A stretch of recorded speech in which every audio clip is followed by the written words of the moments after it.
Putin sebentar lagi akan melakukan sebuah lompatan besar. Kita tahu aksi Putin mengambil Ukraina oleh Barat dan sekutunya dianggap sebagai Hitler baru. Di sisi pihak yang tidak terlibat dalam perang tersebut membelah opini menjadi dua. Anti Putin, pro Barat, pro sekutu, dan mengklaim tindakan Putin sebagai crime against humanitarian atau kejahatan besar terhadap umat manusia. Yang kedua, yang pro Putin, menganggap pihak Barat adalah pro Israel, pro Yahudi, romantisme anti Yahudi plus memframing anti Amerika yang menjadi polisi dunia, membuat perlawanan Putin, menjadikan Putin superhero baru, pahlawan dunia melawan Thanos. Thanos adalah Amerika dan Yahudi. Maka sebagai analis intelijen pertahanan ada pertanyaan untuk diantisipasi tentunya. Pertanyaan tersebut adalah apa yang kira-kira Putin akan lakukan berikutnya? Berapa tentara Rusia yang akan ditarik mundur ke barat? Berapa yang akan berada di Ukraina dan berapa yang berada di Belarus? Oke, bagaimana kalau kita melihat peta Eropa Timur sebentar? Di sebelah barat Ukraina ada 5 negara. Polandia, Slovakia, Hungaria, Romania, dan Moldova. Keempat negara Polandia, Slovakia, Hungaria, dan Romania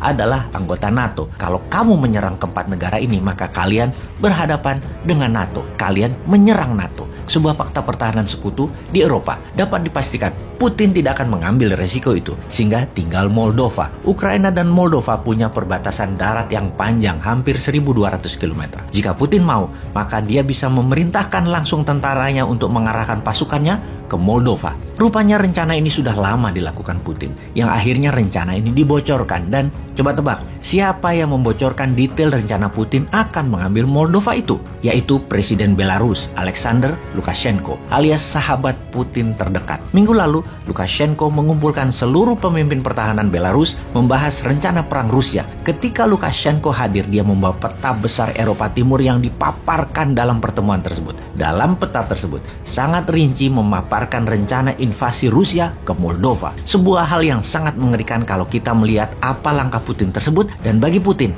why not? Ambil Moldova itu. Pertama, Moldova memang mantan anggota Uni Soviet yang hingga tahun 2009 sangat taat pada Moskow. Namun pejabat sekarang tidak lagi taat pada Moskow. Ya, ambil aja sekalian mungkin ya. Kalau Putin mau mengembalikan kejayaan Uni Soviet atau Soviet Empire, maka Moldova sangat seksi.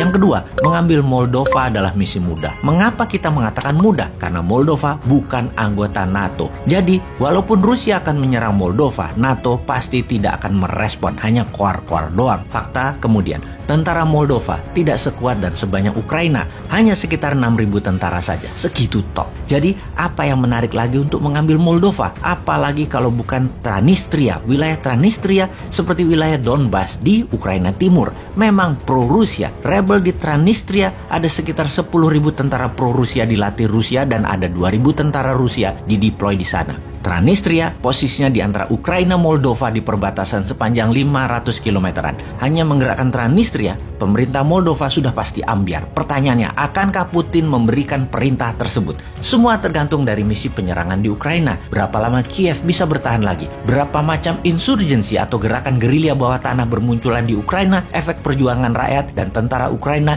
yang memutus rantai komando utama menjadi satuan kecil-kecil. Semakin banyak, semakin sulit diredam Ukraina. Walaupun pemerintahannya sudah jatuh. Intinya, seberapa akan sibuknya nanti tentara Rusia di Ukraina. Yang menjadi pertimbangan juga adalah menginvasi satu negara sudah sangat beresiko, apalagi 2 negara. Ujungnya, Rusia akan punya 2 rezim boneka di negara Ukraina dan Moldova, namun tidak punya uang untuk mengelolanya karena kena sanksi ekonomi. Bisa-bisa terbatas sumber ekonomi yang di dalam negeri Rusia tidak punya, dan ini tergantung mitra Rusia, Tiongkok. Jadi jelas, Putin akan membangun kembali kejayaan Uni Soviet. Di pihak Rusia ada Lukashenko Belarus sebagai sahabat dekat dan Xi Jinping sebagai quid pro quo, bahasa Latin yang artinya a favor for a favor. Strategi untung-untung. Lukashenko stay in power butuh dukungan Putin, dan Tiongkok butuh energi Rusia, dan Rusia butuh barang Tiongkok. Belarus bahkan mengizinkan hulu ledak nuklir Rusia dipasang di sana yang mengarah ke Eropa. Agaknya Rusia serius membangun Soviet lama dan membuat NATO, Amerika, dan sekutunya diam di tempat seperti Putin menipu dunia di tahun 2014 dengan pengambilan alihan Crimea, dan sekarang dilakukan lagi